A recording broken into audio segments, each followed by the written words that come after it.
This podcast is supported by the Icahn School of Medicine at Mount Sinai, an international leader in research, education, and patient care. The medical and graduate school is part of the Mount Sinai Health System, one of the largest academic medical systems in New York City. Ranked among the top recipients of NIH funding, researchers at Mount Sinai have made breakthrough discoveries advancing the health of patients. Here, clinicians and scientists push the boundaries in cardiology, cancer, immunology, neuroscience, genomics, geriatrics, environmental medicine, and artificial intelligence. The Icahn School of Medicine at Mount Sinai, we find a way. This is a science podcast for January 15th, 2026. I'm Sarah Crespi. First up this week, researchers battle cats, rats, and flies in an effort to restore balance to the Galápagos. Freelance science writer Sophia Quaglia talks about her visit to the archipelago and the complexities of ecosystem restoration there. Next on the show, Antarctica's deep ice sheet obscures the hills and valleys of its land, making the continent's response to climate change one of the biggest unknowns in predicting sea level rise over the next century. Glaciologist Helen Ockenden joins the podcast to discuss how her team used satellite imagery and the physics of ice flows to fill in the missing details of Antarctica's subglacial surface.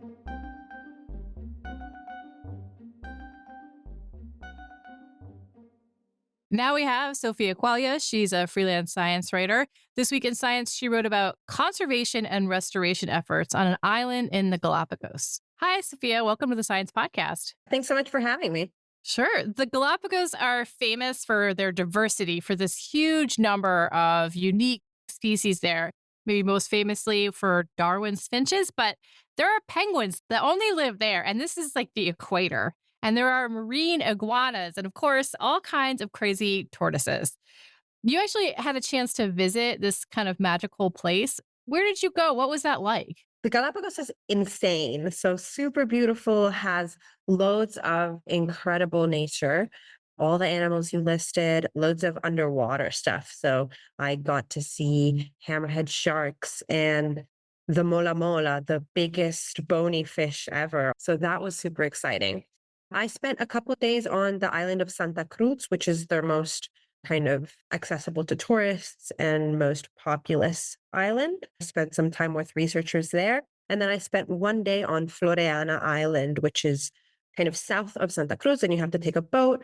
And that's where the bulk of the story that we're going to tell in the magazine kind of really covers, and where the restoration project is. There have been long-running restoration and preservation efforts in the Galapagos, but this targeting of Floreana is the big scale up, I guess you would say. So, what has kind of worked in the past and what are they trying to tackle now? Obviously, the Galapagos has amazing wildlife, phenomenal nature, really unique species, many which are only found there. But it's an archipelago that's been settled by humans. And so we've made towns and cities and farmed. So all of this has kind of brought some disruption to the ecosystem, right? We've brought cattle, we've brought goats, we've accidentally brought rats, not on purpose, but I don't think anybody wanted them there. Right. So we've implemented a lot of change on these islands. And with island ecosystems, it can get really fragile because obviously, like, you don't have bigger predators that can come from like the nation next door and come over and maybe get rid of the rats. So if you're introducing rats, but you don't have any local predators because this island never had rats before, then the rats are kind of just going crazy. It's a free for all. They can eat all the eggs and all the, anything they want. There's a saying in Italian of when the cats aren't home, the rats go dancing. So it's really, that's the case in the Galapagos. But there are actually cats in the Galapagos too that are causing issues. They're causing problems too. And this is for centuries. This is, as far as we know, colonists came in the 1600s and that they brought their rats and their goats just to start things off. Yeah, 1600s when we've got some pirates and whalers. And this was kind of at the beginning of when we first settled that island or the archipelago, the Galapagos in general. So over time, scientists have been saying, listen, we need to really try to figure out how to stop this because we may have overdone it here. I remember reading in your story that whalers were like, let's just take a bunch of these giant tortoises on our boats because they're good eating and they're really easy to catch and hold on to. Crazy. They were eating the tortoises because they were like, yeah, they can survive on the boat for a long time. So we've just kind of stocked up So yeah, no, they were really ravaging the situation here. Ecosystem really changed. So recently, in the past couple of decades, scientists have been saying, what can we do to course correct, to curb what we've done, try to solve some of the problems and try to restore some balance. And so over time, they've kind of said, okay, let's get rid of some of the bigger herbivores, maybe some of the bigger animals that are causing issues.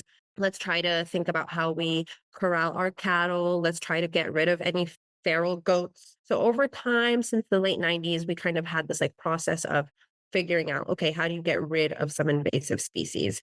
And then from the 2010s, they were like, okay, we got rid of some of the donkeys, some of the goats, some of the wild pigs that were causing issues. Now let's tackle the hardest ones. So the rats and the cats. They're so tough to eliminate from anywhere.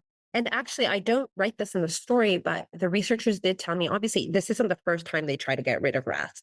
But in past times, not always does it work out. Because sometimes, if you like get rid of rats on a small island as a test, then you have people coming by boat every day. The rats are going to come back. And rats and cats aren't the only problem when it comes to these kind of restoration projects, right? Because there's invasive species that are plants. There's insects, and those are even harder than rats and cats. So we're going up a level every time. So when you went to Floriana, which is kind of the target of this big push, did it look desolated to you? So this is actually a conversation I had with a bunch of researchers before I got on the island, right? And everybody was like, if you're not an expert, if you don't track this, if you don't survey this, the island's lush, the island's amazing. And that is true.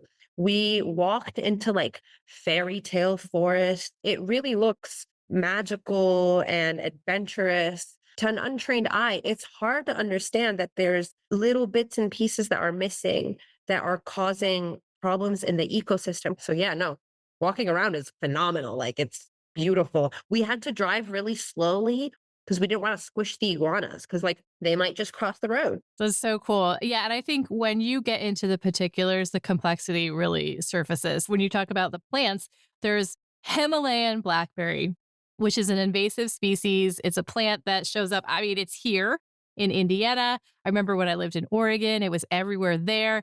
It is just so pernicious.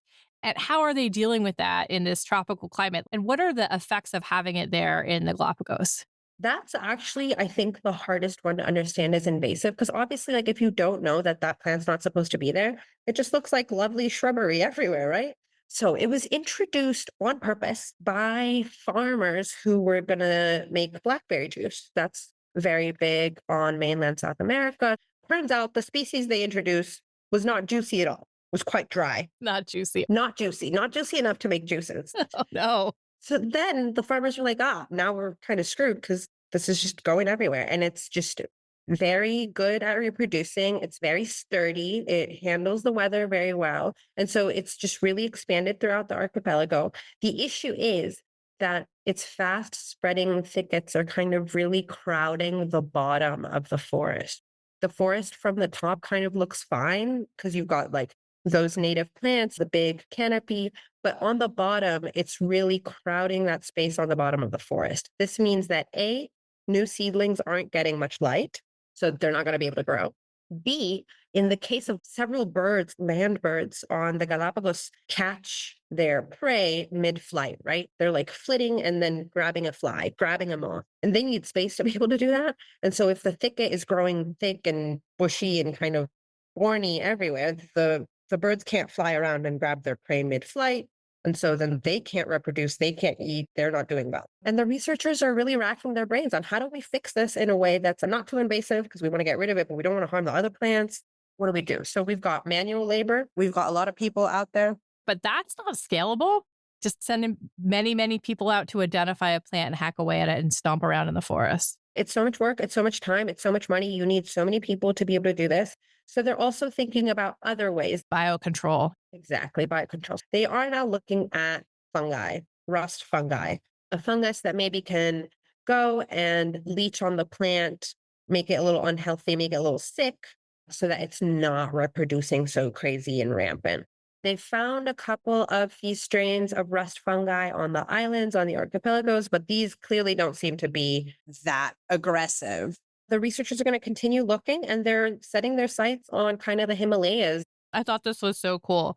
Taking the plants from the Galapagos, putting them back in the Himalayas and say, who wants to infect this? I guess you would say. They're basically putting the plants as bait, right? To see what fungus is going to really get a grip of them and then take it from there and see, can that specific strain be introduced back in the Galapagos? Can that make a difference? What are the trickle down effects of that, right? Because then every time you introduce something, you need to think about like what's going to happen next. And this is where I was saying that the specifics highlight the complexity. So that's just one plant. And then you talk a lot about this bird and its enemy, the avian vampire flies. This is a little graphic, actually, what the flies do to the birds. But why don't you kind of walk us through it? I'll give you the PG version. Okay. Basically, there's a lot of gorgeous little land birds on the island, but most of them are affected by this fly that basically lays its eggs into the nests of these birds when they hatch as larvae, because, right, they hatch as little worms. Those worms are blood sucking worms. So these larvae are kind of snacking on the birds and the baby birds in the nests. So the baby birds are really fragile, obviously. They can't move, they can't get their own food. And these wriggly larvae are sucking on their blood. If they have any open wounds, they go up their nostrils. It's nasty. And this is really raising the death toll, making it really hard for them to fledge, hard for them to get to a mature state where they can fend the larvae off. This has been a problem for a lot of species, and the scientists there too, they're trying to be like, okay, how can we protect the birds in a way that is effective, but with the resources and the time and the manpower that we have? Because obviously we can't be taking care of every single bird on its own. Scientists go out and maybe they spray the nests, they take the larvae out manually, but this isn't scalable. It took me a minute to parse what you meant by a Build-A-Bear approach. Can you share that? All I've been thinking about since they first told me, I was like, oh, this is like Build-A-Bear. So they're looking at more hands-off options. And they figured out that if they leave like a little box or container full of some of these birds' favorite things to make their nests with, and they spritz all of those with pesticides to get rid of the larvae, then the birds will naturally go pick some of these products up, bring them back to their nests and make their nests with it. So without knowing it, they've already imbued their nest with the pesticide because the researchers had already sprayed those feathers and fluff. So in the protected areas on some of the islands where they've already deployed this mechanism, it seems to be doing quite well.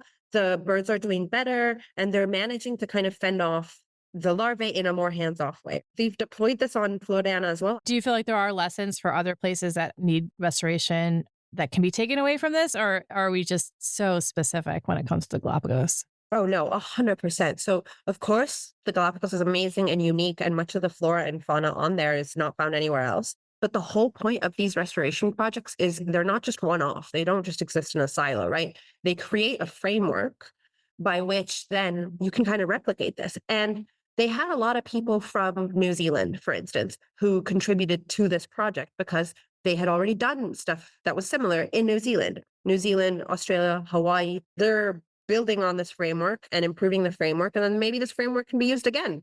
The people who I've spoken to who were not involved in the project, but who are involved in island conservation overall, do say we're creating a formula here. And then we can tweak the formula, improve the formula, and use this to continue making sure that we course correct when we've accidentally introduced invasive species on islands that were pristine and amazing. Who are the backers and what's kind of the scope of the project? The Ecuadorian government is heavily involved. The Galapagos National Park Directorate is really spearheading this project. And then we've got a bunch of international NGO players. So we've got island conservation, we've got local organizations, we've got a British organization that's specialized in ornithology. So we've got a bunch of different players. Is there kind of like a high level goal that we can point to and say all of these efforts are feeding into that?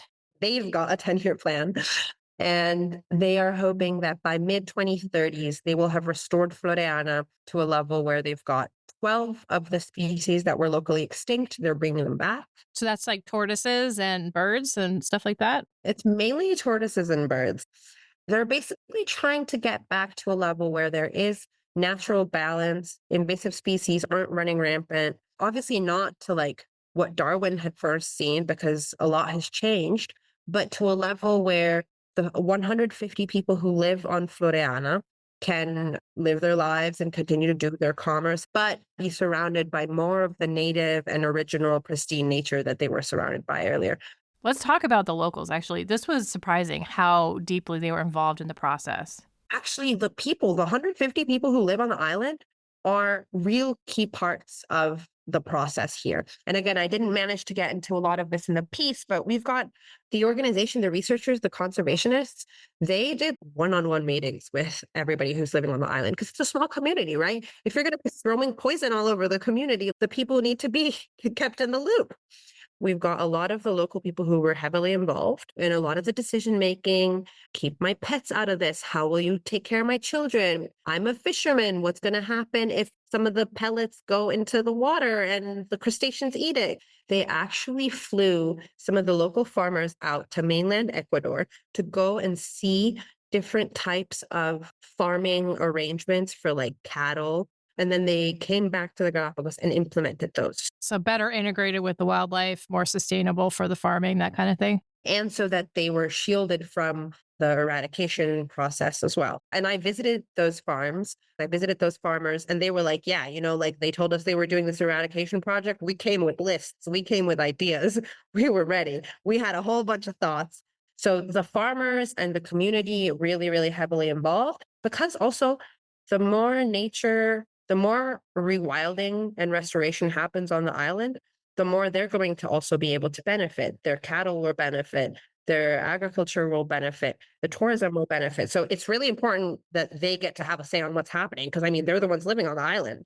Thanks, Sophia. I'm really glad to hear that this is going so well. Thank you so much for having me. I love chatting about this. Sophia Qualia is a freelance science writer. You can find a link and very, very beautiful pictures on the science website at science.org/podcast.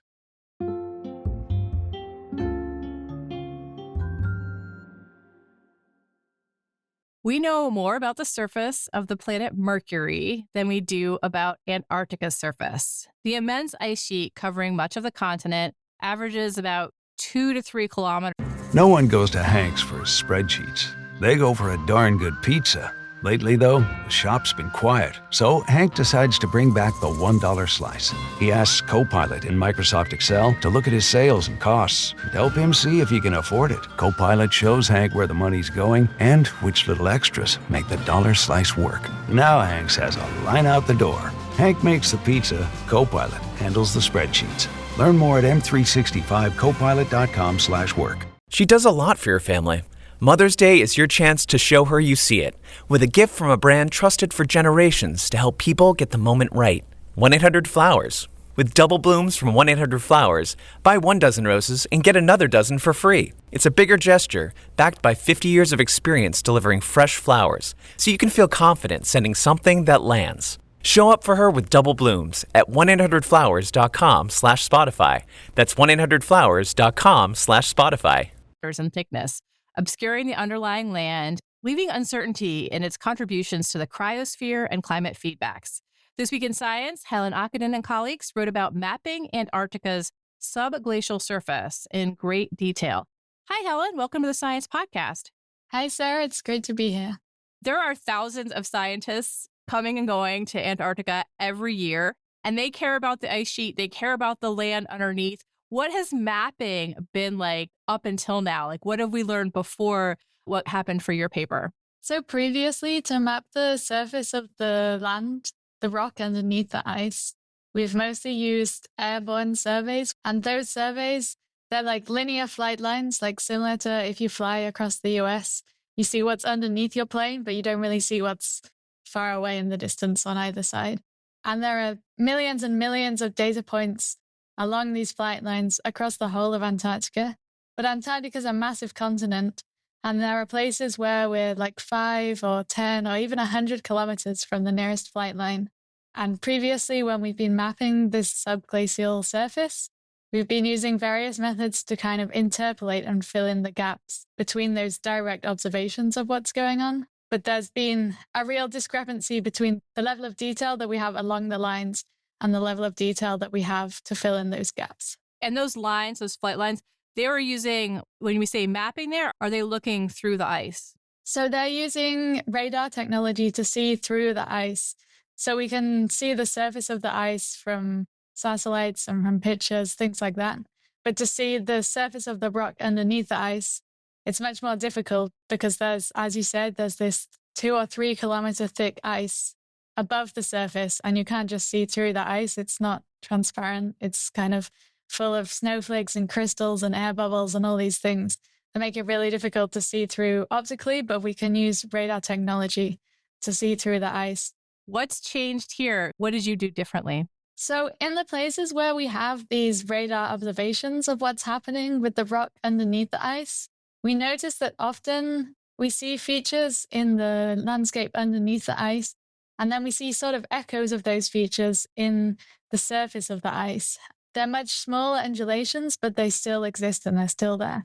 And using modern satellite technology, we have really great maps of what's happening on the surface of the ice, because we can use satellites to look at everywhere on the whole continent in equal detail. And we know that there's this correspondence between what's happening underneath the ice and what's happening at the surface. And we can represent that correspondence using physical equations, kind of understanding the physics of how the ice is flowing. And what our work does is it's combining these great new satellite maps of the ice surface and the physics of what we know about how the ice flows to say what's happening underneath the ice. So where are there hills and valleys in that hidden rock landscape beneath the ice? I keep imagining a playground when it snows. It's completely covered in snow, but you kind of have an idea of what's underneath there, even if the snow is completely obscuring it.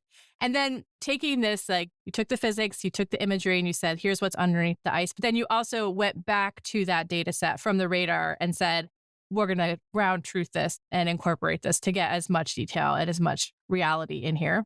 Exactly. So the method we're using of looking at what's happening at the surface and seeing what's happening at the ice, that can kind of tell us the relative difference in what's happening in the rocks underneath the ice. So are they high? Are they low? Is there a hill or is there a valley? But we also, to get the absolute elevation of that surface, we need to know what the thickness of the ice is too. And that's where these radar observations of the ice thickness along these survey lines come in really handy. So by combining those observations with the satellite observations, with the physics of the ice flow, it really helps us to build up this great map of what that surface is like all around Antarctica. Now, there are a lot of reasons that we would want a high-res map of Antarctica. Understanding climate change's impacts on the ice sheet and the ice sheet's response to that is top of mind for most people, I think. How can this new detailed topology help us better understand predictions of sea level or more generally the fate of the ice sheets there? When we make predictions of how sea levels are going to change in the future, we know that the contribution from melting ice in Antarctica is really important, particularly in the Northern Hemisphere, where we have a lot of cities close to the sea. And when we make our predictions of how Antarctica is going to influence sea level, then they're often done with ice sheet models, so big computational models saying how the ice is going to change in the future. And in those models, one of the key constraints on how much ice can flow out to the edges of Antarctica and how that's going to change in future is kind of the roughness and the lumpiness of the topography underneath the ice. So in places where we have a lot of lumpy, bumpy topography, that kind of provides friction, which can slow down the ice, stop the ice from being squelched out into the ocean. Whereas in places where we have much smoother topography, then there's a lot less constraining the ice flow. So it's really important in the models that we know whether or not it's got this kind of lumpy, bumpy, rough texture, or whether it's very smooth, more likely to be covered in sediments, allowing the ice to flow more smoothly. And we see in models, it's not just that we need to know, like, is there an entire mountain range or not, but also these small scale features really do have a big influence on projections, particularly on the uncertainty associated with those projections, which is really important for policymakers. I guess, can you tell us a little bit about how people have mapped like this in the past? And is this going to add into modeling for sea level rise and kind of get us a better prediction? There are a few different techniques that people have used to produce these maps in the past. And one technique that people use in areas with fast flowing ice, it's called mass conservation. So it's kind of looking at how much ice you have passing through a narrow gate and then saying, well, if we know this much ice is going through here, then we know this much ice must be going through further out towards the coast. But that method, it really only works in areas around the coastline where the ice is flowing really fast. And this method, it works best where the ice is moving a bit more slowly and we've got features in the surface to pick out. So we're really hopeful that in the future, we can use a combined map that has both of these techniques and possibly other techniques as well in the areas where they're appropriate. And then that product will be available for other people who do ice sheet modeling to use. And it'll be really exciting to see how the results change with a more updated topography that's more representative around the whole continent. Now, moving away from climate and ice for a minute here, how about the geology of how the continent came together? Can this better inform that kind of research? Yeah, so one of the really exciting things about this new map is that instead of having lots of detail in the areas that haven't been surveyed and then very little detail in the areas between survey lines, because we use the surface of the ice, which has the same resolution everywhere, we can really see how features connect together between those lines. So in terms of geology, where you have tectonic boundaries, the outlines of big basins, some of which are caused by rifting or other things, we can really start to trace the outlines of those features. And in some places, we can identify new features that we didn't know about because we hadn't surveyed there before. Did anything surprise you about this map? Like, I love learning that you found 30,000 new hills. Was there anything else that kind of stuck out to you? Yeah, I think one of the really cool things that we can see is in some places, there are these channelized features in the topography underneath the ice. And they're probably really important for water flowing beneath the ice, remnants of kind of river-like channels. And we know we've seen similar features in Greenland, so it's really cool to see them sort of picking them out a bit more in Antarctica as well. What can't we see with this method? Higher resolution, I guess, is one thing. And how might we get there one day? What techniques are on the horizon? Any features that are smaller than the thickness of the ice, so 2 to 3 kilometers, we can't really see with this method because they don't leave an imprint in the surface of the ice. So one really exciting development that's coming is radar technology, which doesn't just survey along a line, but also allows us to look in a swath either side of the line. So instead of just getting a single, like driving your car along a motorway, it's a survey where we also survey like 5 or 10 kilometers either side of that motorway line. And that's with radar. With radar, with different frequencies pointing in different directions. So then you really start to pick up a 3-dimensional idea of what's happening in the topography underneath the ice. At the minute, these radars have only been used in like very specific locations, but definitely in the future, I think we'll see more of those spread out more across the whole continent, giving us an idea of what's happening. Have you been to Antarctica? Yeah, so I went a couple of years ago during my PhD. We went to collect some of these radar observations of the ice thickness and what's going on beneath the ice. So we were there for 3 months and we collected like a tiny, tiny postage stamp. In the UK, it's kind of an area similar to Glasgow on a glacier that's the size of the whole of the UK. And that's just one glacier within the whole continent of Antarctica. Wow. So it's such a tiny... And that was 3 months of multiple people and airplane. Yeah. That's amazing. What was it like being down there? It's really cool. I mean, it's totally unlike anything else. Everywhere is white. Sometimes we like driving around. The sky is white. The snow is white. Everything is white. You're like, whoa. Yeah, it's just a totally different landscape. And it's very quiet, very peaceful. But like while you're there also, there's so much going on. Like you've got so many things to do. So little time. Thanks for coming on the show, Helen. Thanks for having me, Sarah. It's been great to be here. Helen Ockenden is a glaciologist at the University of Grenoble-Alpes. You can find a link to the science paper we discussed at science.org/podcast. And that concludes this edition of the Science Podcast. If you have any comments or suggestions, write to us at sciencepodcast@aaas.org. To find the show on podcast apps, search for Science Magazine. Or you can always listen on our website, science.org/podcast. This show was edited by me, Sarah Crespi, and Kevin McLean. We had production help from Podigy. Our music is by Jeffrey Cook and Wen Koi Wen. On behalf of Science and its publisher, AAAS, thanks for joining us.